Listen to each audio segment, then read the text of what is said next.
Appositives, commas and conjunctions by Montano. The first grammar rule that I was abusing in my letter was the improper use of appositives. An appositive is a noun or a phrase that renames another noun right beside it. Or, in other words, a noun phrase that is used to give more information about a noun, such as a proper name or description. Appositives are helpful for adding more information about a noun without the use of parentheses. Remember, appositives are always surrounded by commas on both sides if inserted mid-sentence, on the right if at the beginning, and on the left if at the end.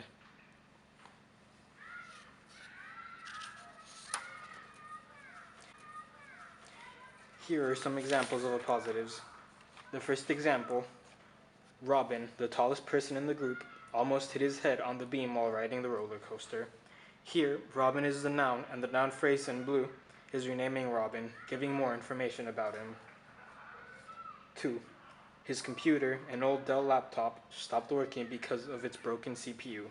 Here, his computer is the noun, and the noun phrase is describing what type of computer it was. 3. Despite the loss, everyone praised Jackson's team, the underdogs of the team. Here you can see an appositive used at the end of a sentence.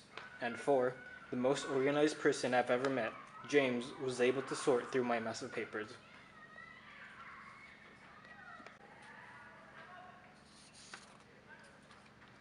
The next grammar rule I used incorrectly in my letter was commas and conjunctions. A comma is a punctuation mark that is used to separate words or a group of words in a sentence. Or, in other words, a pause between clauses and a separator of items in a list. A conjunction is a word that joins together sentences, clauses, phrases, or words. Or, in other words, a word that bridges the gap between clauses and words.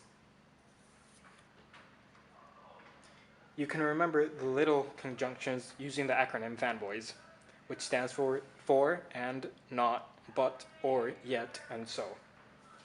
While, although, because, since, until, unless, and though are some examples of subordinating conjunctions.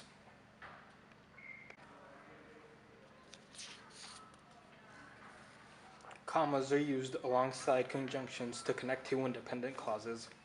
Remember that very rarely will a comma come after a conjunction. If you are unsure as to where to put it, place it in front.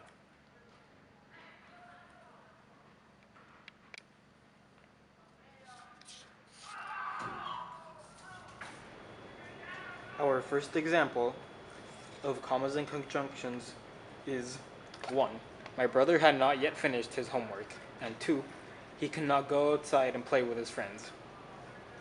These two independent clauses can stand alone, but sound much smoother when used with a conjunction and a comma.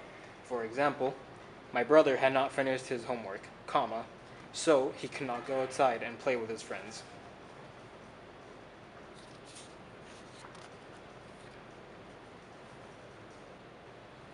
Our next example is 1.